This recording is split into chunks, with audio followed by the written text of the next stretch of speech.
Je suis en train de tester un truc. J'avais pas forcément envie de me filmer. Du coup, je vais essayer de juste parler dans le micro comme ça. Et de raconter des choses. Comme ça fera un nouveau format. Et comme ça, tu mets tes petits écouteurs et t'écoutes ce que j'ai à dire si ça t'intéresse. Donc, bienvenue. Bienvenue sur la chaîne, tu connais. Je voulais parler de méditation depuis un moment. Et je voulais surtout raconter mon expérience avec la méditation. Parce que ça fait 2 ans que je médite. Et raconter un peu mon ressenti et comment ça a évolué avec le temps. Comment je suis passé de le truc un peu test à un truc qui est devenu primordial et hyper important dans ma vie. Et je vais essayer d'expliquer aussi pourquoi. Parce que, en fait, il y a plein d'étapes à ce voyage, ce processus. Et j'ai trouvé ça trop bien. Donc j'aimerais aussi en parler pour partager déjà mon expérience, mais aussi peut-être inciter les gens à le faire. Et essayer d'expliquer en quoi c'est un truc de fou.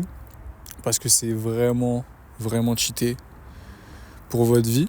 Et je sais qu'il y en a qui ont du mal avec ça et qui ont du mal à rester avec eux-mêmes. Parce que ça fait aussi partie de ça, la méditation. Mais je vais essayer aussi de tout expliquer, de tout dire en quoi c'est de la frappe. Et peut-être que certains pourront s'y mettre et voir ce que ça change chez eux.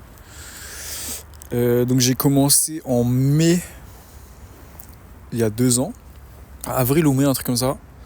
Et au début je le faisais parce que j'étais dans une phase où j'avais besoin de m'améliorer, où je sentais que j'avais besoin de m'améliorer.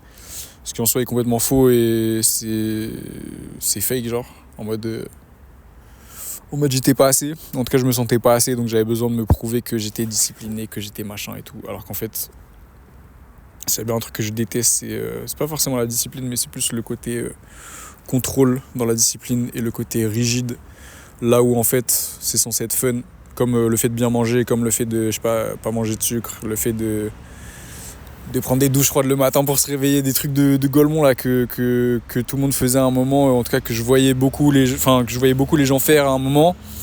Et du coup je me suis dit putain, il y avait un peu une FOMO, ou en tout cas un truc de tout le monde se self-improve, il faut que je fasse pareil. Ou en tout cas c'était aussi ma démarche à ce moment-là, c'était pas forcément de la FOMO, mais c'était plus le fait de vas-y, il y a un cap à faire, il y a un cap à apprendre et tout. Ce qui en soi était complètement... Avec le recul, je trouve que... Pas que c'était débile, ça m'a appris des trucs sur moi et genre la résilience, les trucs comme ça, mais en soi, je savais tout déjà. Genre, je sais pas comment le dire, mais... en fait, j'ai pas eu besoin de ça pour mieux me connaître, tu vois. C'est un peu bizarre.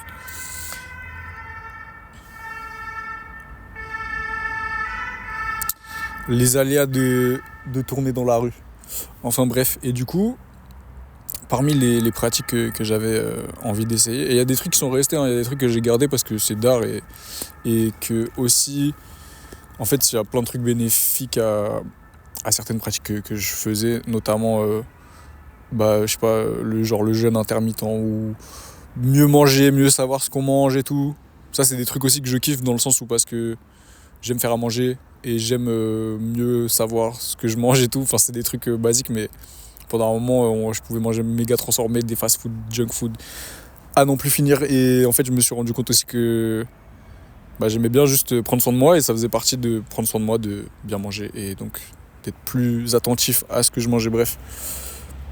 Donc, j'ai commencé la méditation il y a 2 ans. Et j'ai juste testé, tu vois, parce que je savais pas trop où ça allait me mener. J'en attendais rien.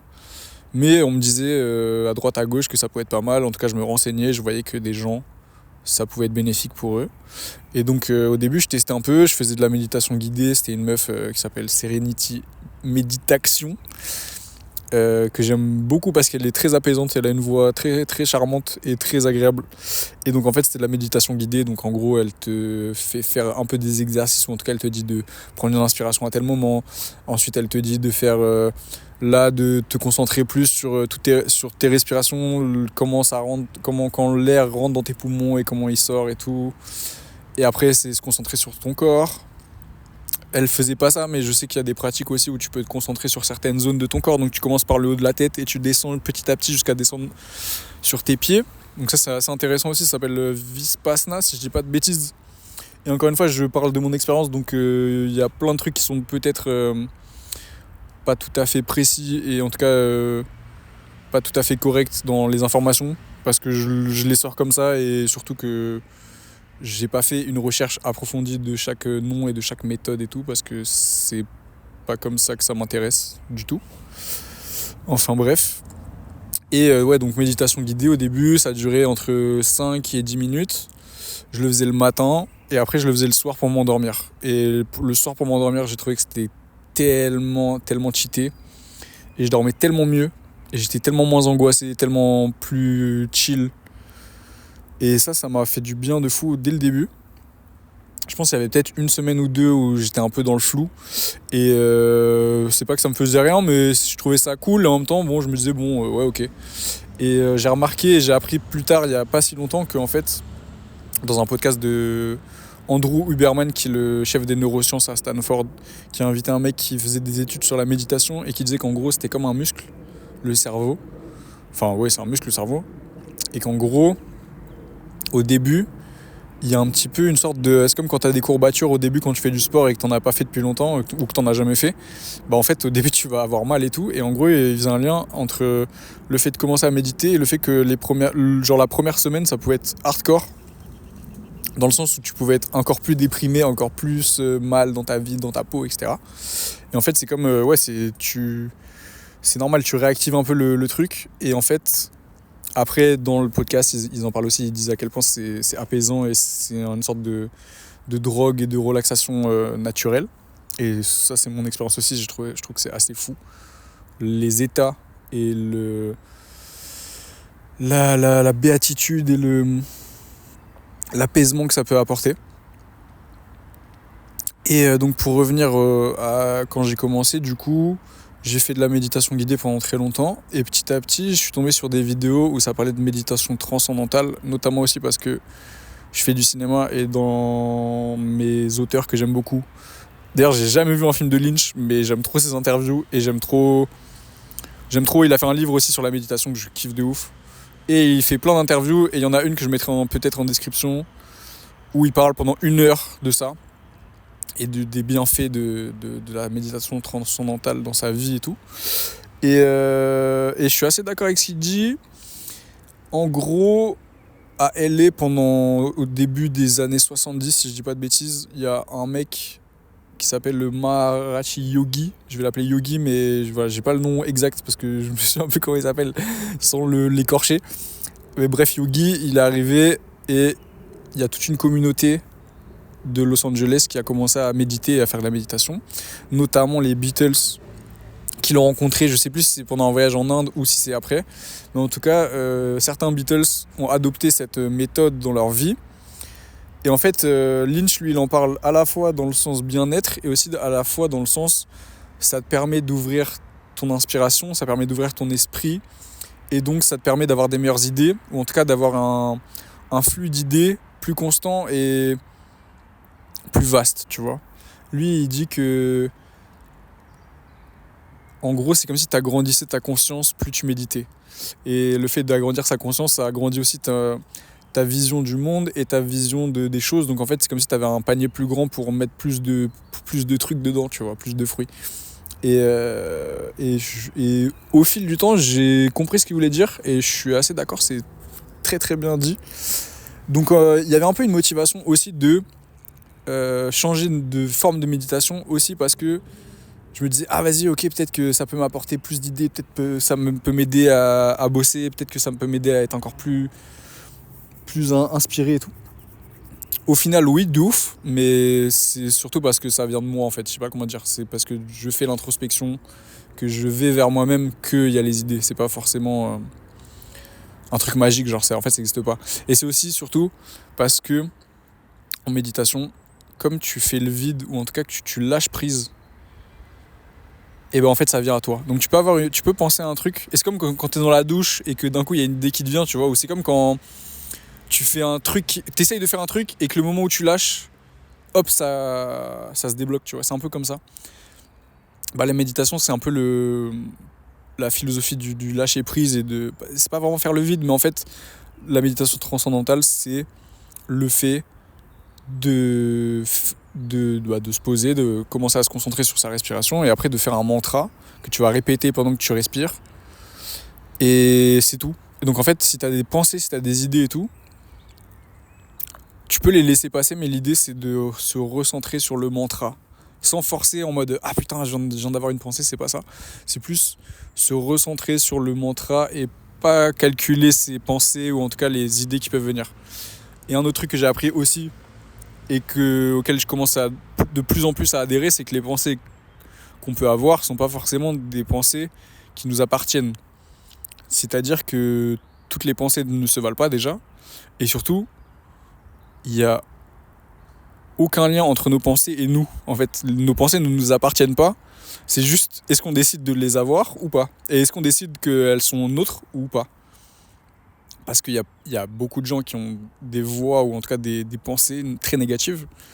Et il faut arriver à s'en détacher, à s'en séparer. Et en fait, il y avait un autre truc, c'était Eckhart Tolle. C'est un auteur très connu et qui parle du moment présent. Il a un livre dessus, il a plein de livres sur les bienfaits du moment présent, etc. etc., etc. Et il y avait une interview de Jim Carrey, il disait putain, je me sentais pas bien, j'étais dépressif et tout. Et à un moment, je me suis rendu compte qu'en fait, je pouvais m'élever au-dessus de tout ça. Et en fait, c'est comme si tes pensées, tu pouvais les observer. En fait, c'est comme si tu pouvais être au-dessus des nuages, au-dessus de l'orage, et juste te rendre compte qu'en fait, ça passe et que c'est pas forcément... ça te définit pas forcément. Et il y a beaucoup de gens qui restent bloqués dans ce paradigme et dans cette loupe où en fait leurs pensées, elles sont tellement présentes, elles sont tellement violentes, ça peut être tellement négatif et tellement pesant.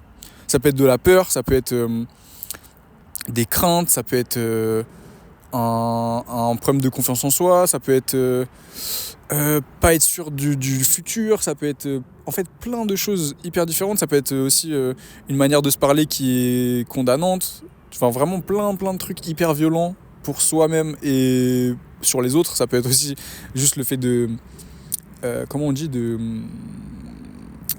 putain de wesh, j'ai oublié, quand t'es là et que tu ah putain, genre tu t'embrouilles dans la tête avec des gens ou tu te vénères sur des gens mais dans ta tête, et du coup en fait tu t'es en boucle, et pareil ça ne se disperse pas, et en fait tu gardes ça en toi, et c'est aussi de l'énergie, c'est des émotions qui sont bloquées en toi en fait aussi, et c'est très dangereux dans le sens où ça peut te faire plus de mal que ce que tu penses, et ça peut même avoir un impact sur ta vie ou physiquement en fait, genre les maladies j'ai plus le nom. Les maladies où genre tu gardes un truc tellement en toi, négatif ou quoi, que tu peux tomber malade. Moi ça m'est déjà arrivé plusieurs fois, et ça m'est arrivé souvent quand j'étais petit. Genre avoir des affres parce que je dis pas un truc, ou tomber malade parce que je garde un truc au lieu de le dire, tu vois. Et ça m'arrivait beaucoup. Je pense les gens ils vont trouver le nom, mais moi j'ai plus les blazes. Je suis désolé, aujourd'hui j'ai rien préparé. Tout ça pour dire, ouais, donc nos pensées ne nous appartiennent pas, et donc je suis passé de la méditation guidée à la méditation transcendantale petit à petit. Donc j'ai dû faire 6 mois, 1 an de guidée. J'y retournais de temps en temps parce que ça, c'était cool aussi, mais en fait je me rendais compte que, pas que j'avais pas forcément besoin de quelqu'un, mais que c'était encore mieux s'il n'y avait pas de gens dans... Enfin en fait, comme à un moment je comprenais comment ça fonctionnait et comment la méditation guidée était toujours la même, donc je savais à peu près ce qu'il fallait faire. Bah après je l'implémentais moi-même et je me donnais le rythme, et donc ça faisait aussi que comme j'avais pas de chronomètre ou que je mettais pas de minuteur, ça me permettait d'avoir des séances plus longues et de commencer à mieux trier mes pensées, mieux trier mes idées, mes émotions. Et petit à petit en fait c'est comme si tu nettoyais ton esprit en fait. C'est vraiment comme ça que je le vois. C'est un truc hyper bénéfique dans le sens où, et c'est pas forcément quand il t'arrive des dingueries dans la vie, mais juste de manière générale, c'est important de nettoyer ton disque dur et de faire de la place. Parce qu'en fait, dans la journée, il t'arrive tellement de choses que si tu fais pas le tri et si tu fais pas le bilan calmement, shout out Jackie, et bah ça reste. Et c'est bizarre, mais après tu peux faire des cauchemars, tu peux juste ne pas process ce qui t'est passé, ou les émotions ou les idées qui peuvent être dans ta tête. Et les gens ne prêtent pas assez attention à eux-mêmes, ou en tout cas pas dans le sens auquel on peut penser. Et c'est pour ça que on est une génération et qu'il y a de plus en plus de gens qui, pour noyer leurs douleurs, leurs problèmes, mais en fait ça a toujours existé, mais encore plus aujourd'hui, comme notre attention, c'est une monnaie, c'est une monnaie en fait que les gens donnent comme ça aux réseaux sociaux, à YouTube, à de la musique, et qu'en fait, on ne focus pas assez notre attention sur nous-mêmes et sur ce qu'on vit et sur ce qu'on ressent, que du coup on essaye de faire taire tout ça, sauf qu'en fait c'est encore plus dangereux et c'est comme si tu mettais sous le tapis tout, mais en fait ça sert à rien parce que d'une manière ou d'une autre ça va finir par péter et ça va t'exploser à la gueule parce que plus tu caches un truc, plus tu essaies de l'enfouir, plus ça va te retomber dessus, en fait c'est normal, tu vois. Et donc en ça la méditation c'est ça aussi, c'est le fait de process des trucs. Donc je sais que j'ai des souvenirs très précis de méditation transcendantale où j'étais énervé de ouf, j'étais vraiment contrarié par certains trucs, et qu'au bout d'une heure où je laissais vraiment évacuer les émotions, parce que c'est ça aussi, c'est en fait les pensées et les émotions, c'est un truc éphémère, et donc il faut savoir les process et les évacuer, surtout si elles sont négatives, parce que si elles sont positives il faut les garder évidemment, mais comme il y a tout et son contraire, il faut apprendre à digérer ces émotions, à les laisser vivre sans les combattre, sans se dire pourquoi je pense à ça, pourquoi je pense que machin je devrais le tuer, ou pourquoi je suis autant en colère, voilà. Laisser vraiment le truc évacuer et ça fait du bien. Et donc je me souviens qu'il y a une fois où vraiment j'étais énervé de ouf, et pendant une heure, et je m'étais vraiment dit je ne bouge pas d'ici tant que je me suis pas calmé. Et donc pendant au moins une heure, je me souviens que j'avais mis le chronomètre, j'ai ouvert les yeux, j'avais l'impression d'être sur une autre planète, il faisait nuit et tout, alors que de base il faisait jour, et je me suis dit waouh, ça a dû durer longtemps, et j'ai regardé, ça avait duré au moins une heure, et je me souviens que j'étais choqué, mais que j'étais tellement apaisé et je me sentais tellement mieux, je me sentais tellement bien, j'avais vraiment l'impression d'avoir résolu le conflit et résolu le problème, que c'est à ça que ça sert en fait. C'est vraiment tous les problèmes que tu vas avoir. Et d'ailleurs, Lynch, il en parle dans son livre, il dit c'est comme, en fait, tous les problèmes que tu peux avoir, l'anxiété, la peur, la dépression, je sais pas, il donnait tout plein d'autres exemples d'émotions négatives qui peuvent être en toi. Il disait vraiment qu'il faisait vraiment le parallèle avec un costume de clown triste, tu vois. Et le fait de méditer, en fait, c'est comme si petit à petit, t'enlevais chaque partie du costume et que tu pouvais retrouver ton vrai toi, entre guillemets, le toit puissant, le toit bon, le toit apaisé, le toit en paix, le toit heureux, qui a plein d'émotions positives, tu vois. Et je comprends vraiment d'où il vient, parce que lui aussi il était très colérique, et de base je suis quelqu'un de très colérique et très angoissé.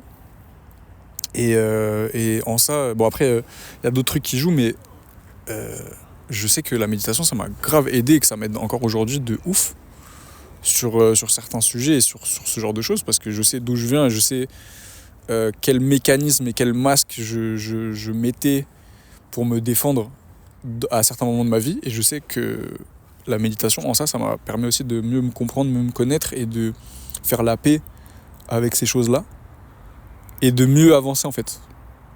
Ça et la psy, shout out. La thérapie c'est très très bien, je vous conseille. Mais ça fait pas tout. Je trouve que tu peux mettre le doigt sur certaines choses, mais ça résout pas le problème dans ta tête. Là où la méditation, ça peut aider de ouf. Enfin, en fait, c'est le complément, quoi. Ça débloque des trucs dans ta tête. Là où la thérapie, ça peut me mettre que le doigt. Et je sais qu'à des moments en thérapie, je pouvais parler 15 fois du même sujet ou 15 fois du même moment dans ma vie, mais que ça avançait pas, parce que en fait, j'étais même limite, ça me saoulait de me dire ouais, je sais d'où ça vient, mais j'arrivais pas à corriger le problème, tu vois. Et je sais que grâce à la méditation, j'ai su corriger après les problèmes et faire la paix avec. Mais j'arrivais pas à faire le lien forcément au début entre la méditation et la thérapie. Bref.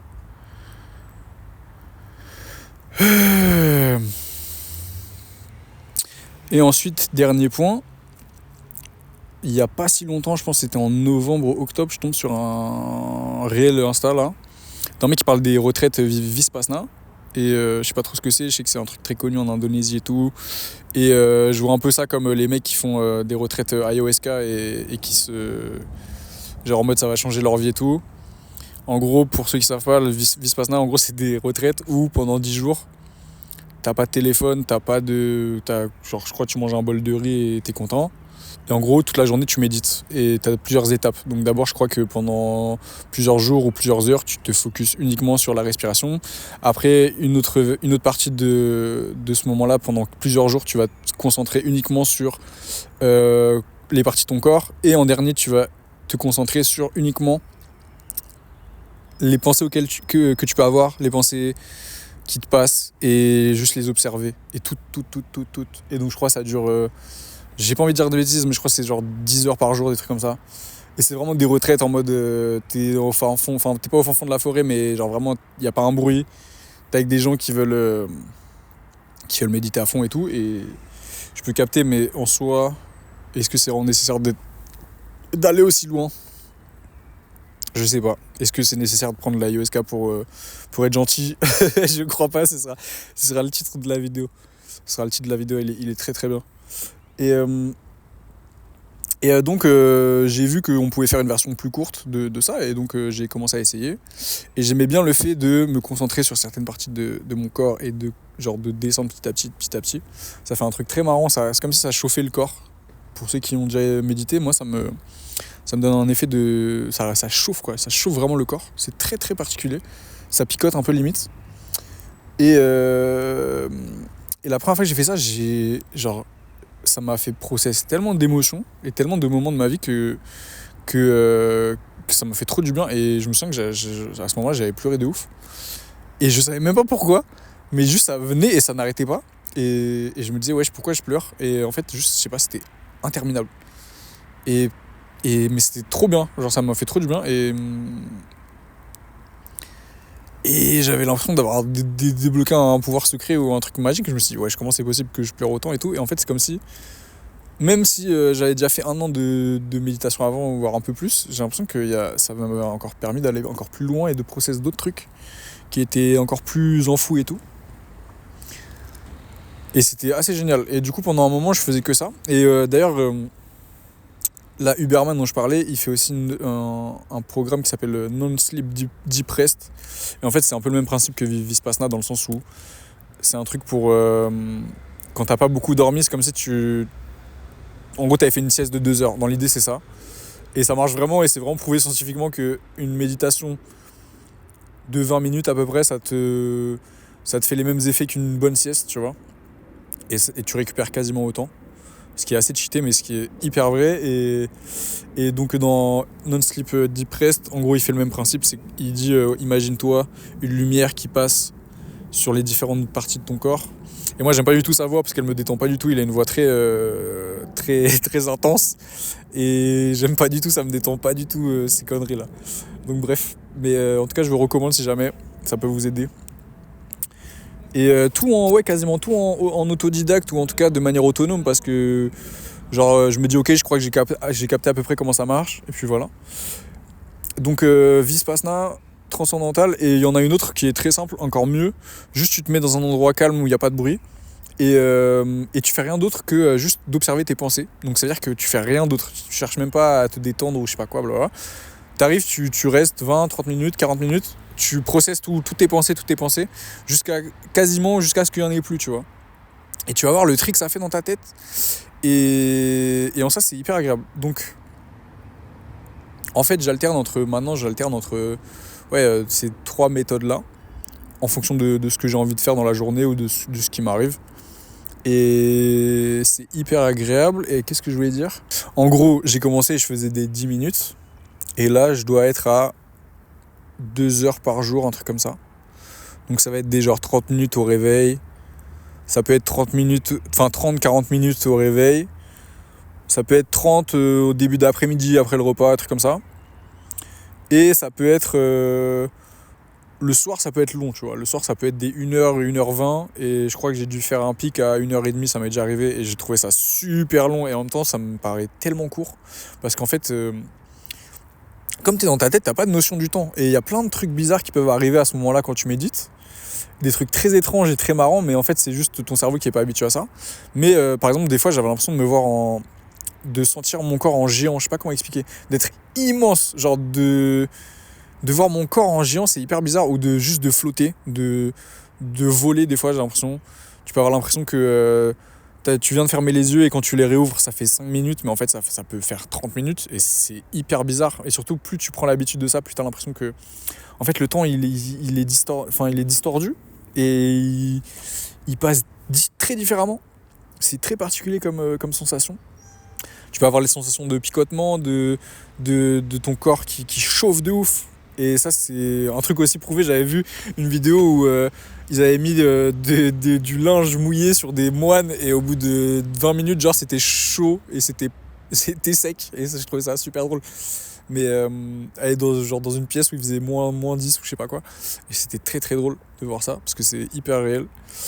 Et donc c'est vraiment en fait c'est un truc complet quoi, je sais pas comment dire, c'est un peu, Lynch il le dit, c'est comme un donut, tu vois, je peux te parler de donut pendant 20 minutes, 1 heure, des jours, mais en fait à un moment faut que tu croques dedans et faut que tu vois par toi-même, faut que tu goûtes toi-même le donut, tu vois, genre je peux t'en parler mais faut que tu testes.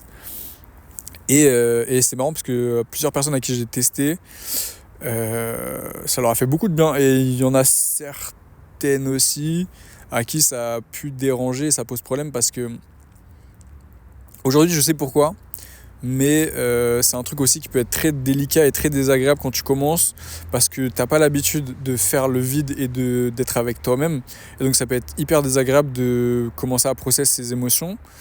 Ça peut ramener à certaines phases de ta vie, ça peut ramener à des moments désagréables. T'as pas forcément envie d'être assis avec toi-même. Il y a des gens qui sont pas à l'aise avec ça. Et en fait, c'est ça que ça t'apprend aussi, tu vois. Il y a aussi toute une discipline parce qu'il faut refaire... faut se tenir plus ou moins droit. Après, c'est pas obligé, tu peux t'allonger, tu peux être avachi, enfin peu importe, mais c'est vrai que c'est quand même mieux d'être un peu en mode lotus. J'avoue, c'est pas mon truc préféré parce que des fois, après j'ai des fourmis dans les jambes de baiser, je sens plus mes jambes, j'ai l'impression d'être handicapé, mais c'est... ouais, il y a une discipline dans le sens où des fois t'as envie d'ouvrir les yeux, des fois tu te dis oh, je suis en danger parce que c'est bizarre, tu vois. Ou des fois t'entends un bruit, tu sursautes, je sais pas, il peut y avoir plein de trucs qui te forcent ou qui veulent te forcer à ouvrir les yeux et à sortir de cet état. Il peut même y avoir des émotions ou des idées ou des pensées qui te viennent, qui sont tellement désagréables que tu te dis wesh, faut que j'ouvre les yeux. Et ça, c'est typiquement un truc que tu dois process parce que c'est aussi le jeu, c'est vraiment de se dire ok, c'est pas ma pensée et tranquille. Et je garde les yeux fermés parce que c'est juste ma volonté, tu vois. Donc en soi, ça renforce aussi ta résilience, ça renforce ta patience parce que les gens ils sont pas forcément patients, ils ont pas forcément... Crary, ils ont pas le temps de passer 10-20 minutes avec eux, ce qui est totalement faux. Vous êtes juste... vous êtes juste des addicts à TikTok et Insta et en soi vous avez totalement le temps de vous donner 20 minutes dans la journée, de vous donner 30 minutes dans la journée pour juste process et digérer. Et évidemment que c'est dur, évidemment que t'as pas envie de parler de tes problèmes, évidemment que t'as pas envie de faire d'introspection parce que ça fait trop mal. Mais le meilleur moyen de guérir, c'est d'aller en soi, pause, et d'aller vers soi-même. Et ouais, ça m'a fait tellement de bien à des moments de fou que en fait c'est un truc que je pense que je vais garder toute ma vie maintenant. Je pensais pas, hein, je m'attendais pas à ça, mais c'est tellement ouf. Et c'est tellement un outil indispensable dans la vie de tout le monde parce qu'encore une fois, l'attention, c'est une monnaie qu'on a trop tendance à dilapider et à envoyer à droite à gauche. On a trop tendance à regarder ce que fait le voisin, on a trop tendance à aller sur les réseaux sociaux parce qu'on a l'impression de louper quelque chose, parce qu'on a l'impression qu'on appartient à quelque chose ou à un groupe en faisant ça. Ce qui en soi peut être vrai, mais ce qui en soi est complètement con parce que en fait, qu'est-ce qu'il y a de plus intéressant que notre propre vie, en vrai de vrai, genre, qu'est-ce qui est censé être plus important que nous-mêmes, en vrai, tu vois. Et il y en a, ils vont pas être d'accord avec moi et c'est pas grave, mais c'est ça en fait, genre. C'est juste ça. Du coup, tu peux passer des heures à regarder d'autres gens, à envier d'autres gens qui n'ont pas forcément ta vie et franchement, ça se trouve, ils sont vraiment beaucoup moins épanouis que toi et t'en sais rien et tu peux penser plein de trucs qui te servent même pas. Et ouais, en fait, tu te parasites l'esprit, quoi. Tu te parasites l'esprit, tu te compares, ça peut aller loin, tu vois. Et ça, plus le fait que il y a la musique, il y a les réseaux sociaux, il y a YouTube, et je sais que j'en fais partie, il y a les podcasts et tout. C'est pour ça qu'il faut être plus attentif et plus intentionnel. Ouais, plus intentionnel dans ce que tu vas mettre dans tes oreilles, ce que tu vas lire, ce que tu vas regarder. Parce que ça te forge aussi, tu vois. Et t'es la somme de tes amis, ok, mais t'es aussi la somme de ce que tu consommes. Et you are what you eat. Et donc, en fait, si tu manges que de la merde, bah, mon gars, tu vas être juste un gros porc, tu vois. Et je pense que mentalement aussi, les gens, ils ont besoin de comprendre que tu es ce que tu nourris. Enfin, ce que tu nourris. Comment je tourne la phrase? Ouais, de ce que tu nourris dans ton cerveau, quoi. Donc faut faire très, très gaffe. Même si en soi, ça veut pas dire que faut pas écouter faut pas écouter Future parce qu'il est misogyne, ou faut pas écouter Booba parce qu'il parle de drogue et tout, tu vois. C'est pas ça, c'est juste à comprendre que ça joue aussi, tu vois. Et des fois, j'ai envie de regarder Les Affranchis et qu'ils mettent il y a des meurtres toutes les 5 minutes et ça me va, tu vois, ça va pas me faire de moi un psychopathe, mais faut être conscient de ce que tu fais, tu vois. Faut vraiment avoir plus d'intention. Enfin bref. Et dernier point, et je trouve le podcast il est gaulerie. J'espère que c'est bien. La méditation, parmi beaucoup d'autres choses, déjà ça permet de faire le vide et de trier encore une fois tout ce qui se passe dans la journée, de tout ce qui se passe dans ta tête, etc., etc., etc. Certes, oui. Mais ce qui est bien aussi, c'est que ça permet de faire une introspection, d'aller vers toi-même, et donc de mieux comprendre ton passé, mieux comprendre ce qui t'a formé, comment tu t'es créé en fait, comment tu t'es forgé, comment tu as construit ta personnalité et ta personne. Et le fait de mieux comprendre d'où tu viens, c'est un peu bateau, mais forcément ça te permet d'aller beaucoup plus loin. Et ça permet aussi de guérir de ton passé, de tes traumas, de tes douleurs. Et de tout ça, parce qu'en fait, une fois que tu as mis la main dessus et que tu sources vraiment tes problèmes, bah tu peux les corriger, ça fait du bien, tu vois. Ça fait vraiment du bien. Pour ceux qui veulent commencer à méditer, si jamais il y en a, déjà je vous recommande peut-être de faire de la méditation guidée comme j'ai pu commencer, on va dire. Soit vous cherchez sur YouTube, soit je mettrai le nom du podcast que j'écoutais en description. Ça, plus la vidéo de Lynch qui est très intéressante. Et j'essaierai de mettre le truc sur Eckhart Tolle aussi. Et je vous conseille de commencer léger, petit, de pas faire des trucs de 4 heures. Parce que chacun son rythme. Il n'y a pas de course, il n'y a pas de compétition. C'est de la méditation, c'est vraiment juste être dans ta tête. C'est pas très compliqué. C'est un des trucs les plus simples que tu peux faire dans ta journée. En fait, c'est ça aussi qui est cool, c'est que c'est un exercice qui demande rien. Et qu'il y ait du bruit ou pas, c'est pas grave en fait. Justement, on t'apprend à pas faire abstraction du bruit, mais comprendre que le bruit passe comme tes pensées et que tu peux être à côté d'un marteau-piqueur, à côté de travaux, que c'est pas forcément très grave. En fait, ça change rien, tu vois. C'est un outil qui permet plus de créativité et ça te permet aussi, comme tu fais le vide et tout ce que je viens de dire, en fait, ça te permet aussi d'avoir les idées plus claires. Et donc d'un coup, tu peux avoir une intuition et des trucs mentaux qui peuvent te dire d'un coup, ah faut que tu fasses ça, ah faut que tu fasses ça, ah faut que tu fasses ça. Et c'est comme si tu étais directement connecté à Dieu. Il te dit, comme tu es plus silencieux dans ta tête, Dieu il parle plus fort, tu vois, ou en tout cas tu l'entends beaucoup mieux. Et donc ça peut te permettre aussi d'avoir les idées claires et de savoir exactement ce que tu dois faire. Donc je sais qu'après des méditations, je peux avoir des idées plus rapidement, hyper faciles, que d'un coup je peux me dire ok, là faut que je fasse ça aujourd'hui, là je vais faire ça, il y a tel truc à faire, tel truc à faire, tel truc à faire. Et comme tu fais une pause dans ta journée, comme tu fais une pause du monde extérieur et que tu es tourné vers toi, tu as une distance avec le monde réel, entre guillemets, le monde physique, tu vois. Et donc en fait, t'as les instructions encore plus claires. Genre, ah là, faut faire ça, là, contacte cette personne, va parler à telle personne, envoie un mail à telle personne, fais ça, fais une vidéo, fais machin. Et c'est trop cheaté, vraiment, c'est trop cheaté. C'est incroyable, c'est abusé. Ça m'a vraiment aidé de ouf sur ça aussi, tu vois. Comme t'es habitué à être dans ta tête, t'as aussi plus de distance avec les choses qui peuvent t'arriver. Et j'avais écouté un truc de Rick Rubin où il disait qu'il lui était arrivé une dinguerie, genre je sais pas, il s'était fait couper le doigt ou genre un truc hyper grave où il fallait réagir vite. Et ben en fait il était plus calme, ça veut dire qu'il était moins paniqué par la situation et qui pouvait juste être moins dans le drama et juste d'agir de la bonne manière, tu vois. Et en ça, je suis grave d'accord parce que comme t'as de la distance et que t'es moins à fleur de peau, moins à vif, t'es plus lucide. Et t'es plus clair. Donc tu sais faut rester, enfin tu restes calme en fait, peu importe la situation. T'es beaucoup plus mesuré.